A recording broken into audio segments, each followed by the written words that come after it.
عليكم ورحمة الله.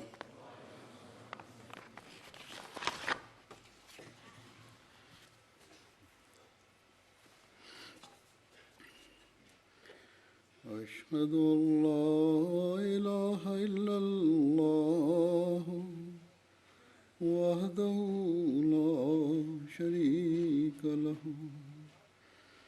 وأشهد أن محمدا عبده ورسوله أما بعد فأعوذ بالله من الشيطان الرجيم بسم الله الرحمن الرحيم الحمد لله رب العالمين الرحمن الرحيم مالك يوم الدين إياك نعبد وإياك نستعين اهدنا الصراط المستقيم صراط الذين أنعمت عليهم غير المغضوب عليهم ولا الضالين. Bismillahirrahmanirrahim. Hazur kaže, uz pomoć i blagoslova uzvišenog Allaha, danas džemat u Holandiji započinje svoju Džalsa Salanu, to je godišnji skup. I poslije mnogo godina uzvišeni Allah me je blagoslovio da prisustvujem na vašoj Džalsi. Zadnjih nekoliko godina emir iz Holandije me je pitao da dođem na vašu Džalsu, ali rad drugih džematskih obaveza nisam mogao da prisustvujem ranije. U svakom slučaju blagoslovi su Allahovi da me je pomogao da budem ovdje danas sa vama. U zadnjih nekoliko godina broj članova džemata u Holandiji se povećao, bar 1/3 se povećao. Mnogi ljudi su se doselili iz Pakistana ovdje, a također i neki novi članovi su se pridružili našoj zajednici. U svakom slučaju, kao svi džemati širom svijeta, i ovdje u Holandiji se vidi napredak i širenje, kao i širom svijeta u svim džematima. Štampa literature ovdje možemo da vidimo da je uznapredovala. Novi centri i mesdžidi i džamije se otvaraju. Hazur kaže, ja još nisam vidio džamiju u mjestu Albera, ali mnogi ljudi ovdje hvale da je ta prelijepa džamija. Hazur kaže, sljedeće sedmice, ako Bog da, zvanično će da otvori tu džamiju. Tu trenutno ta se džamija koristi, namaz se klanjaju u njoj i obavljaju druge funkcije, ali eto kao zvanično će biti otvorena, da će Hazur otvoriti džamiju zvanično. Hazur kaže, imati korist od ovih zgrada, od ovih centrova, od džamija ili popravljanje džamija. Jedino ćete imati korist od ovih objekata kada ispunite dužnosti i pravila ovih objekata. Svaki Ahmedi koji žive u Holandiji trebaju da analiziraju sebe. Ovo je vrlo važno i trebaju da saznaju koje su to dužnosti i pravila prema džamijama i koje su dužnosti i pravila našeg bejata kad damo zakletvu obećanom Mesiji alejhissalamu. Hazur kaže, u zadnjih nekoliko godina mnogi Ahmedi su se doselili i naselili ovdje i lokalni džemat naravno se proširio. Zašto su se ovi ljudi doselili iz Pakistana? Zbog toga što Ahmedi u Pakistanu nemaju slobodu religije i Ahmedi Radi religije su mučeni, njihova prava se uzimaju, ljudska prava, i samo radi toga zato što su prihvatili imama vremena. Oni su prihvatili njega radi predskazanja časnog poslanika sallallahu alejhi ve sellem. Jedino zbog toga su ga prihvatili. Nama nije dozvoljeno da kažemo ime Allahovo, niti da klanjamo namaze. Nama se ovo zabranjuje samo radi toga što smo prihvatili i stupili u bejat, zakletvu, sa najvećim i najpredanijim slugom časnog poslanika sallallahu alejhi ve sellem. Mi smo zaustavljeni i da pravimo sastanke u tim mjestima i ne možemo da treniramo svoj narod religiji i učenju religije. Pa čak ni u svojoj kući ne možemo klanjati namaz prema tom zakonu u Pakistanu. Kada je Kurban Bajram, zabranjeno nam je klati kurban, jer prema pravilu zakona i to nam je zabranjeno. A ovo je sve radi toga što takozvanoj ulemi i njihovim sljedbenicima, ako mi ovo radimo, njihova osjećanja su povrijeđena.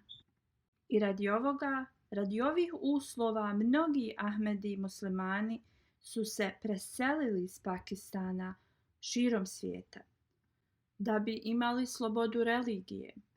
Hazur kaže, osim nekoliko ljudi koji su ovdje, mnogi ovdje što sjede, oni su se doselili i dobili su religijsku slobodu, a čak i njihov život se poboljšao u financijskom i u društvenom, u svakom smislu.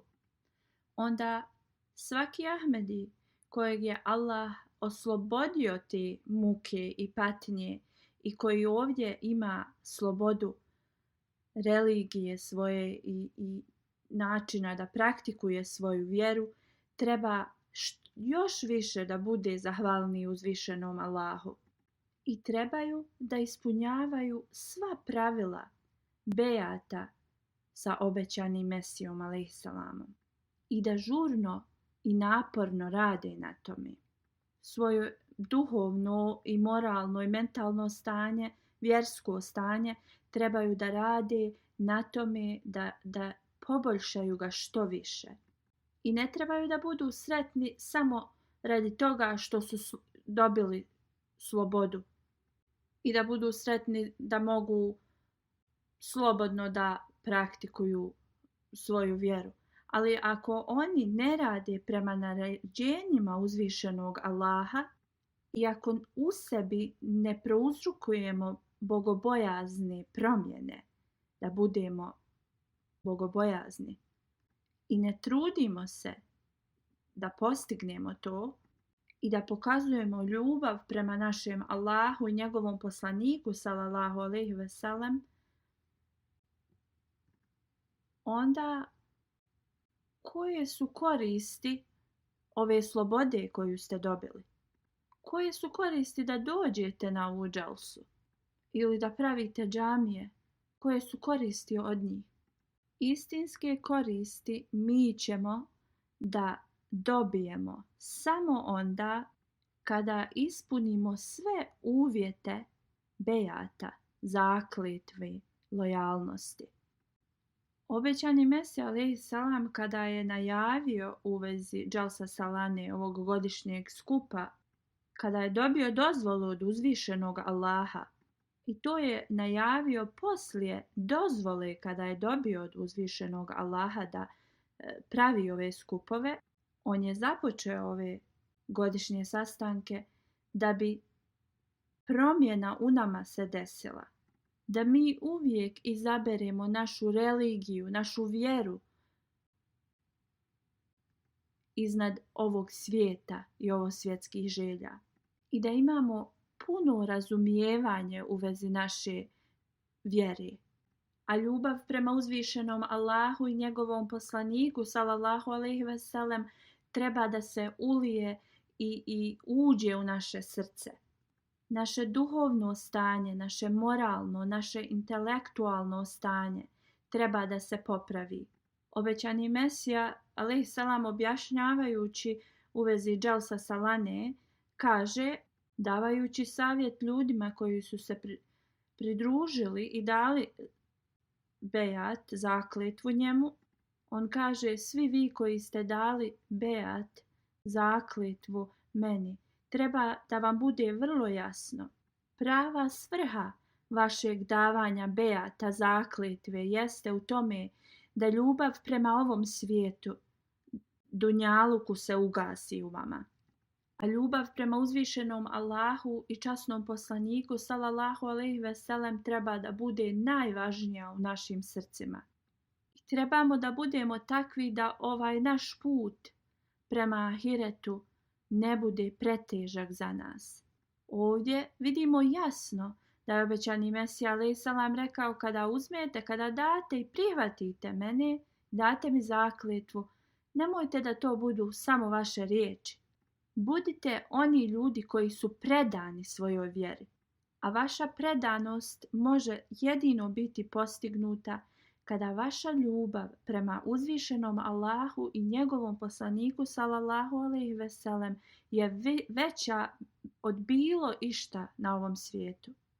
I zato u 10 uvjeta bejata obećani Mesija je stavio da šta je god uzvišeni Allah naredio i šta god je časni poslanik sallallahu alejhi ve sellem rekao, to trebaju da budu naši uvjeti i naš put. I prema ovome mi trebamo iz toga da crpimo našu uputu. To je naša uputa. I onda će istinski Božja ljubav biti u našim srcima. I ove dželse, svrha ovih dželsi jeste da godišnje mi se podsjetimo koja je svrha našeg prihvatanja obećanog Mesije. Ovo nije obična stvar. Znači, ljubav prema dunjaluku, prema ovom svijetu treba da napusti naše srce, a ljubav prema Allahu treba da obuzme naše srce. Ovo traži dosta truda i kada mi damo zakletvu, bejat, onda ovaj trud se mora uraditi da bi ovo postigli. Poslove, biznise koje radimo u svakodnevnici, mi moramo naše namaze staviti iznad toga. Znači, prvo dolazi dužnosti prema uzvišenom Allahu, pa onda ove druge ovosvjetske dužnosti. I što nas god zaustavlja da budemo bliži svome gospodaru, mi moramo to da napustimo. Ako nas naš posao, naši biznisi, trgovina, šta god nas zaustavlja da ispunimo naše dužnosti prema uzvišenom Allahu dželešanuhu, onda da bi ostali u ovoj zajednici obećanog Mesija alejhi selama, mi moramo to da popravimo i da zamijenimo šta je na prvom mjestu.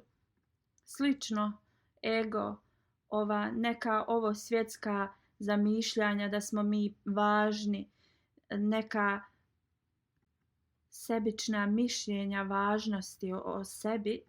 Ako nas ovo zaustavlja da ispunjavamo dužnosti prema svome uzvišenom Allahu, onda također ovo moramo da napustimo. A također budite svjesni da nas je uzvišeni Allah, da nam je On naredio da ispunjavamo dužnosti prema njegovim stvorenjima. I znači, ako mi ovo ne ispunjavamo, onda svrha našeg dolaska u ovu zajednicu obećanog Mesije nije ispunjena. Onda je on također spomenuo ljubav prema časnom poslaniku sallallahu alejhi ve sellem. Ako naša ljubav prema časnom poslaniku nije iznad svega ovoga na dunjaluku, onda mi nismo postigli svoj cilj. Jer da bi koračali prema uzvišenom Allahu dželešanhu, jedino možemo to raditi preko učenja časnog poslanika i ljubavi prema njemu. Da radimo ono što je on naredio i također da pratimo njegov sunnet. Jedino tada možemo da stignemo do uzvišenog Allaha. Jedino tada možemo postići da naše dove budu odgovoreno od uzvišenog Allaha i da naš ahiret bude dobar. Jedino preko časnog poslanika sallallahu alejhi ve sellem.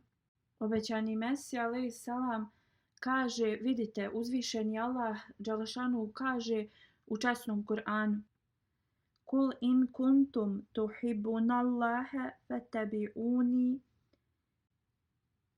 yuhbibkumullahu wa yaghfir lakum zunubakum wallahu ghafurur rahim.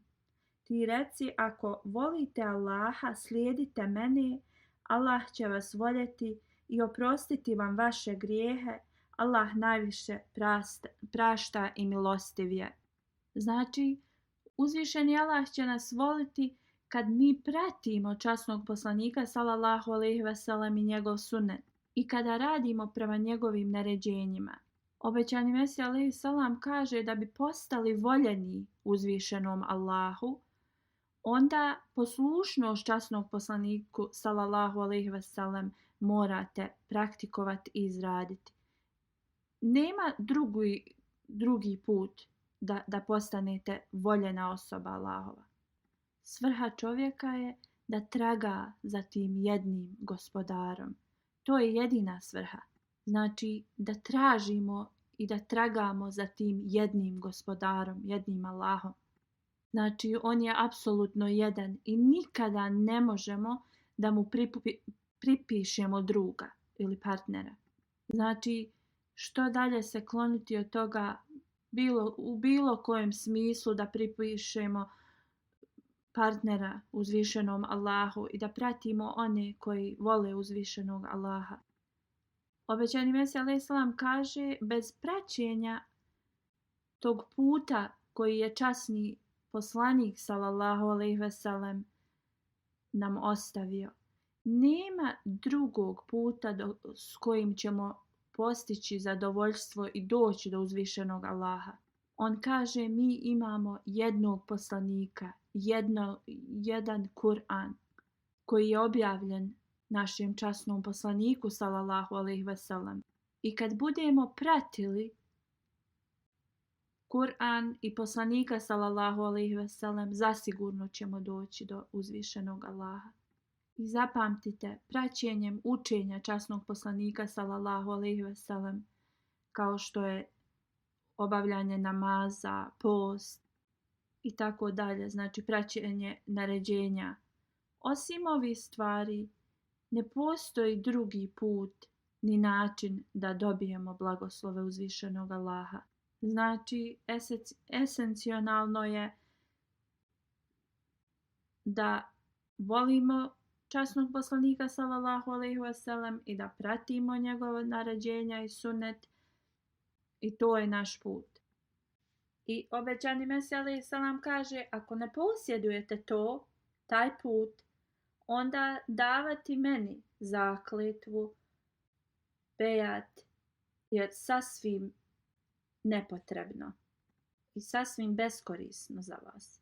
Također da dolazite na ove skupove je također beskorisno za vas.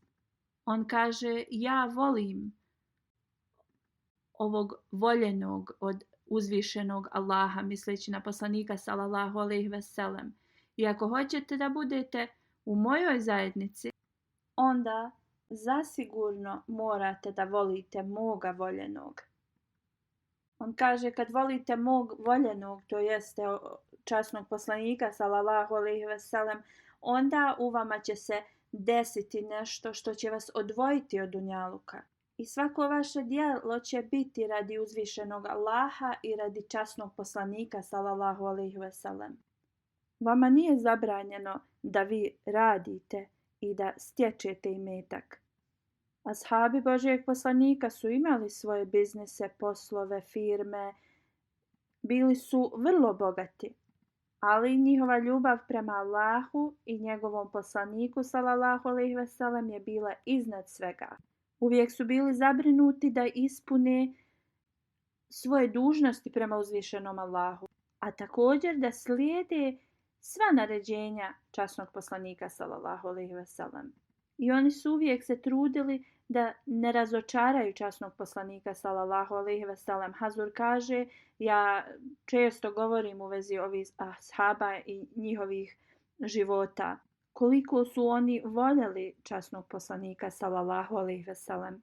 Oni su uvijek bili zabrinuti za časnog poslanika sallallahu alejhi ve sellem i da nikada ne bi trebali ništa da urade što bi razočaralo njihovog voljenog časnog poslanika sallallahu alejhi ve sellem. Hazur kaže, ovakvo mišljenje treba da bude prisutno među nama uvijek. Iznad svih dunjalučkih obaveza i svega, naša ljubav prema uzvišenom Allahu i njegovom poslaniku treba da bude veća, jača i uvijek u našim srcima. I mi uvijek moramo da se ophodimo i radimo prema naređenjima uzvišenog Allaha i njegovog poslanika sallallahu alejhi ve sellem. I naše duhovno stanje će se popraviti i također ova džalsa treba da donese promjenu u našem duhovnom stanju. I to je svrha zašto se mi skupljamo ovdje za 3 dana radi ovoga. I znači ovo uvijek držite na umu zašto ste ovdje 3 dana. I trebamo uvijek da razmišljamo zašto smo se mi ovdje sastali ova 3 dana. A to jeste da mi moramo uzeti koristi u duhovnom smislu od ovog sastanka i da popravimo naš praktični primjer. Mora se popraviti također svi naši nedostaci, trebamo da nastojimo da ih popravimo i trebamo da popravimo naše namaze. Ako ovo nije razmišljanje u vezi dželse, onda dolazak ovdje je beskoristan za nas. Razum zahtijeva da ova 3 dana budu kao neki kamp za treniranje. I sve te nedostatke koje osoba nekad radi u svom životu i to, ovo bi nam trebalo da pomogne da mi uklonimo to iz svog života. Obećani Mesija alejhi salam dok je govorio o koristima džalse, on kaže, svi oni koji smatraju sebe prijateljem, Allahovim prijateljem, trebaju da dođu na ovaj skup, jer na njemu će da se spominju riječi i takvi komentari iz naše vjerskog učenja koji će da povećaju vjeru tih ljudi koji su prisutni tu i njihovo razumijevanje religije. Znači, svrha dželse jeste da povećamo našu vjeru i bogobojaznost i da dobijemo puno razumijevanje i vjeru u Allaha. Obećani Mesija također spominje da ovo nije neki skup gdje mi se zabavljamo. Znači, da li to bila žena, čovjek, dijete, obratite pažnju na ove riječi. Da vaša vjera, vaše uvjerenje, vaša praksa treba da se poveća dolaskom na ovu dželsu. I da vaša ljubav prema Allahu i njegovom poslaniku se poveća. I kad ovo uradite, jedino ćete tada povećati svoju ljubav prema Allahu. I znači kad držimo visoko status časnog poslanika sallallahu alejhi ve sellem, jedino tada mi ćemo dobiti taj status visokog vjerovanja. A kako ovo postići? To jeste kad mi imamo totalno razumijevanje naše vjere. Jedino tada ćemo zavoljeti i pratiti i biti pobožni. Hazur kaže, ne smijemo misliti da smo ovdje došli samo radi neke zabave, da se vidimo, da jednostavno provodimo vrijeme jedni sa drugima. Ako je tako mišljenje, kao što sam već spomenuo, onda je naš dolazak ovdje beskoristan. Obećani Mesija alejhi salam spominje o radnji dobrih dijela i on kaže da mi imamo dužnosti prema uzvišenom Allahu, a također dužnosti prema čovječanstvu. On kaže, sva dobra djela trebamo da radimo radi toga da bi Allah bio zadovoljan sa nama. Znači, kad radimo dobra djela, ne trebamo da imamo na umu, ako ja ovo uradim, onda ću ja dobiti nešto drugo za to. Prava filozofija od uzvišenog Allaha prema ovim dobrim djelima jeste u tome da ih mi radimo jednostavno radi uzvišenog Allaha. Da ako mi volimo uzvišenog Allaha, da ćemo onda mi da pratimo njegova naređenja bez ikakvih uvjeta ili nade od nagradi toj. Znači, obavljanje naših obožavanja, namaza i dobrih dijela, ne trebamo da to radimo samo radi toga što uzvišeni Allah će nas dati nešto u zamjenu. Tačno je da uzvišeni Allah nikada ne ostavlja nijedno djelo da nas ne nagradi za njega, ali šta istinska vjera traži od nas jeste da mi ne bi trebali ni ta dobra djela da radimo i da onda zahtijevamo da nama nešto dobro bude. Mi to moramo da radimo prvo zato što je to naređenje od uzvišenog Allaha. On kaže da je naša vjera kompletna kada mi totalno iz svog razuma, uma, mišljenja mislimo na to, ako ja ovo uradim, ovo ću dobiti ili da dobijem u tom smislu. Mi moramo da radimo ono što je Allah naredio. Ako razmišljamo samo na toga da ćemo dobiti nešto, onda naša vjera nije kompletna. On opet ponavlja da jeste, to je istina da Allah dželešanu nikada neće da zanemari vaše dobro djelo. U časnom Kur'anu Allah kaže, zaista oni koji vjeruju čine dobra djela, mi ne gubimo nagradu onih koji čine dobra djela. Znači to je Allah dželešanu obećao u časnom Kur'anu. Vaša dobra djela, nagrada za to će da bude data od njega. Ali mi ne trebamo da samo mislimo na tu nagradu kad ih radimo. Već trebamo da radimo dobra djela zato što je to Allah naredio nama. Znači istinska vjerovanje je u tome da mi radimo ova dobra djela i ne mislimo na nagradu za njih. I znači mi trebamo da pomažemo drugim ljudima, da radimo za njih, ali u smislu da jedino to radimo zato što nam je to Allah naredio. Znači, ne gledamo ni na kakvu nagradu, nadoknadu od bilo koga, jednostavno slijedimo sunnet časnog poslanika sallallahu alejhi ve sellem i naređenja naše vjere. Da li mi dobili i kakvu nagradu od tih ljudi kad radimo dobro za njih ili ne, to nas ne interesuje. A zasigurno Allah će da vas nagradi za ta dobra djela. I kada Allah će to da uradi za nas i on nam je to obećao, onda mi trebamo sa punom srećom, sa velikim trudom da izvršavamo ova naređenja uzvišenog Allaha. A trebamo da se čuvamo i da se klonimo svega onoga što nam je uzvišeni Allah naredio da se od toga čuvamo i držimo što dalje. Hazur kaže kada se doselimo u ove razvijene zemlje i počnemo tu da živimo, neki ljudi počnu da rade vrlo loše stvari koje su zabranjene. Mi trebamo dobro da pazimo na kako se ponašamo i šta radimo. Nekada kada ljudi steknu i snađu se i postanu imućni, oni zaborave na svoj život prije koji im je bio težak. I oni se totalno predaju tom dunjalučkom radu i kažu ako mi to ne uradimo dobit ćemo veliki gubitak. Ali uzvišeni Allah nam je rekao da je on naš opskrbljivač, da on daje.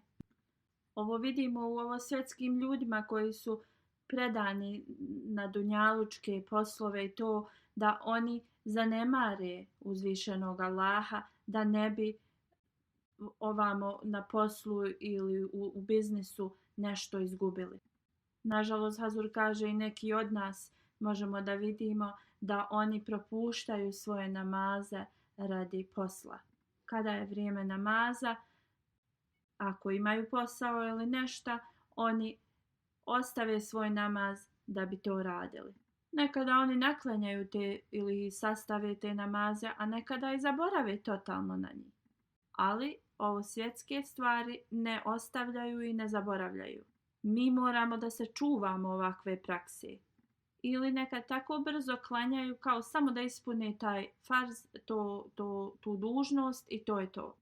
Kao što sam rekao, ovo nije istinska ljubav prema Allahu. Ovo je samo dokaz ljubavi prema ovom svijetu, a ne prema Allahu. Ako vas je obećani Mesih alejhi selam savjetovao da ispunite dužnosti prema tom bejatu, toj zakletvi koju ste uzeli sa njim, onda to trebate da uradite.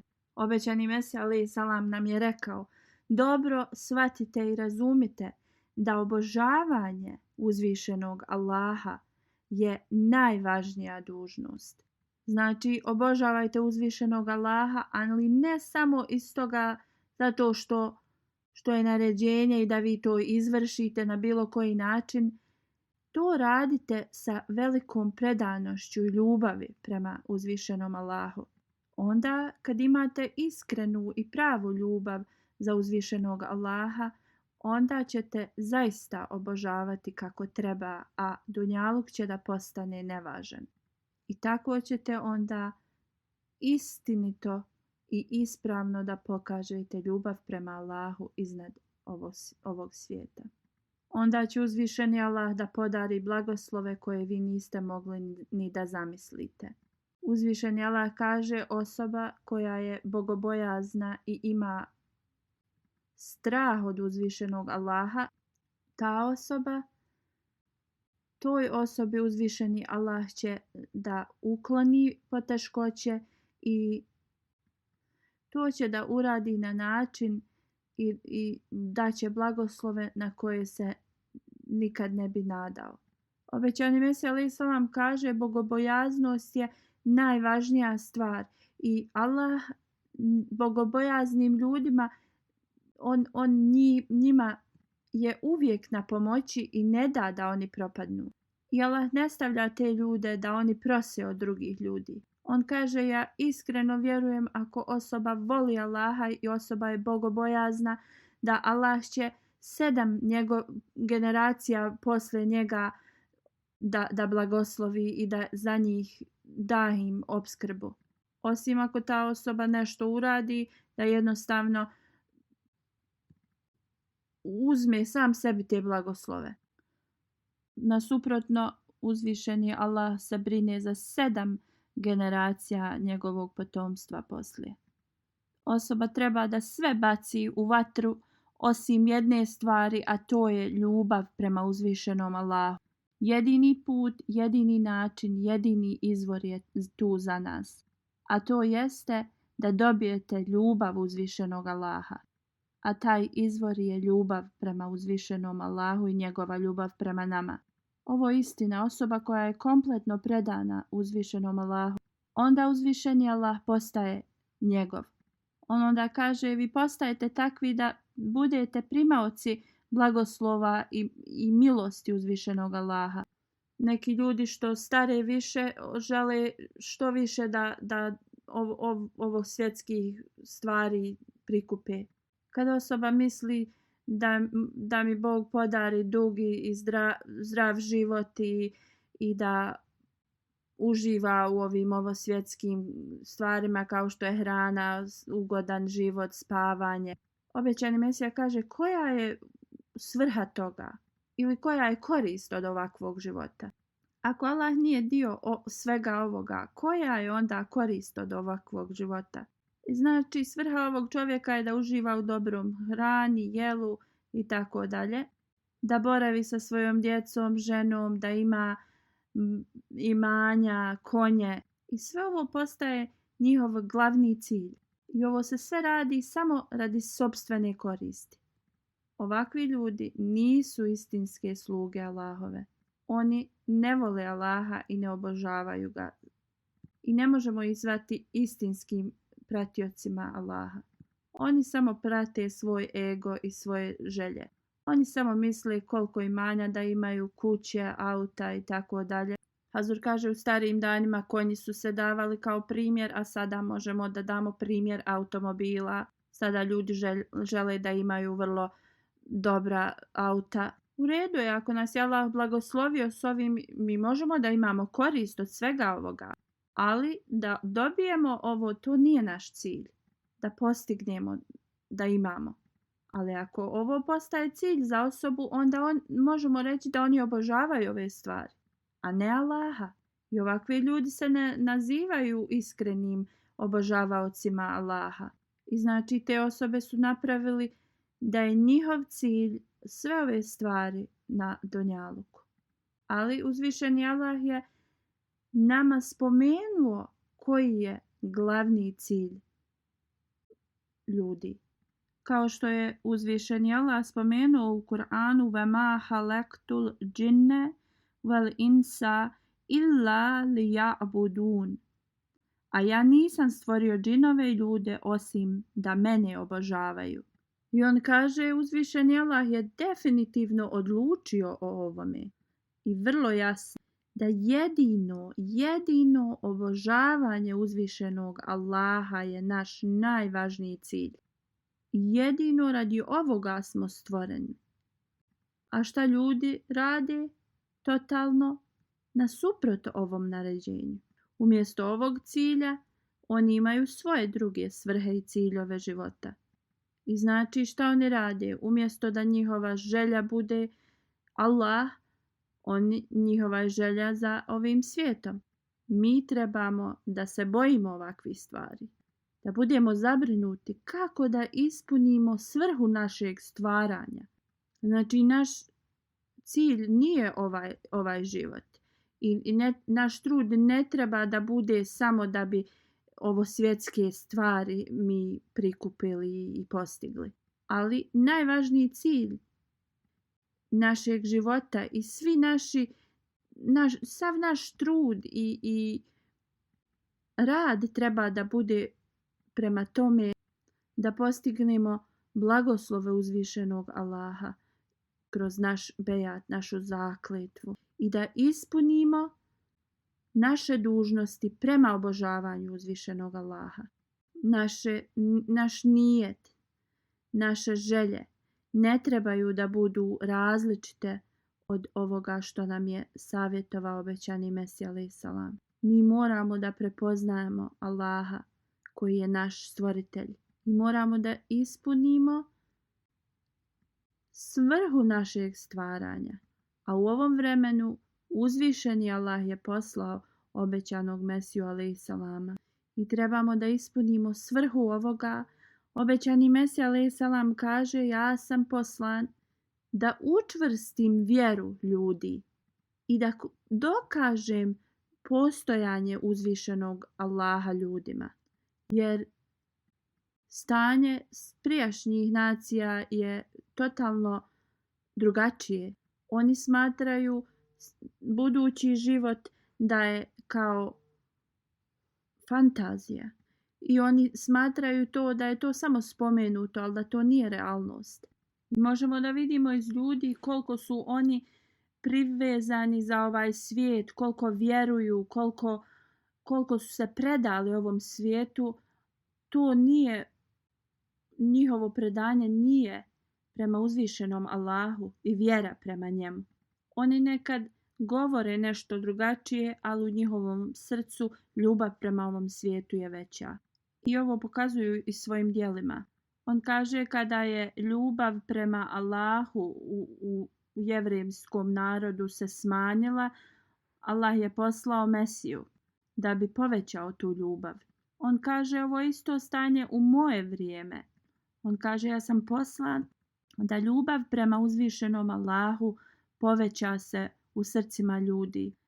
I naša je dužnost da bi ispunili bejat, zakletvu obećanom Mesiji, da povećamo ljubav prema uzvišenom Allahu i njegovom jedinstvu i da zaboravimo ljubav prema dunjaluku, a povećamo ljubav prema uzvišenom Allahu i širimo je drugima.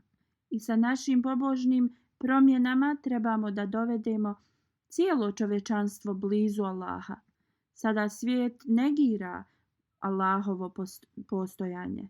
I svake godine veliki broj ljudi postaju ateisti i napuštaju religiju. U kršćanstvu i drugim religijama također i muslimani ovo rade. Onda kad ovi ljudi negiraju postojanje Allahovo, onda mi kada postignemo ljubav prema Allahu u našim srcima, mi možemo da govorimo ovim ljudima koji su daleko od njega o njegovom postojanju. Jedino tada ćemo ispuniti svrhu ove džalse. Jedino tada ćemo ispuniti naš bejat, zakletvu koju smo dali obećanom Mesiji alejhi salamu. Mi moramo među svojim prijateljima, svojom porodicom, potomstvom svojim stvoriti u njihovim srcima ljubav prema uzvišenom Allahu i časnom poslaniku sallallahu alejhi ve sellem. I moramo uložiti dosta truda za ovo.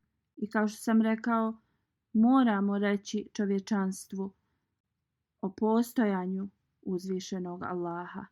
Kada uđemo u bejat obećanog Mesija alejhi salama i damo mu zakletvu, mi moramo da nastavimo rad u njegovoj misiji i da je širimo dalje i dalje. To su naše dužnosti. Da nas uzvišeni Allah pomogne da ovo radimo. Ova 3 dana dželse pokušajte da podignete standarde svoga obožavanja, svojih namaza i onda neka to postane svakodnevnica vaša. Mi moramo da provodimo svoje dane u povećavanju ljubavi prema uzvišenom Allahu. A ljubav prema ovosvjetskim željama i ovom svijetu, to ne treba da bude dominantno u našim životima. I zapamtite, ove stvari se ne mogu postići bez blagoslova uzvišenog Allaha. I da bi postigli blagoslove uzvišenog Allaha, velika je potreba da mu se molimo, da nam uzvišeni Allah pomogne da ovo i radimo.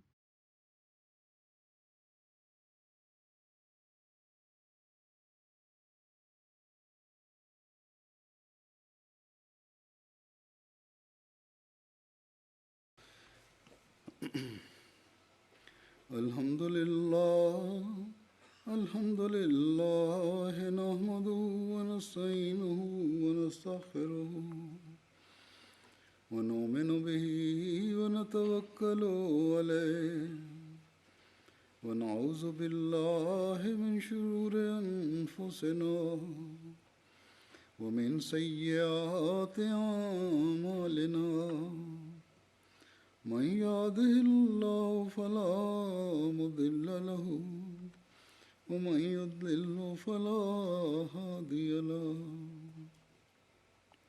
ونشهد أن لا إله إلا الله ونشهد أن محمدا عبده ورسوله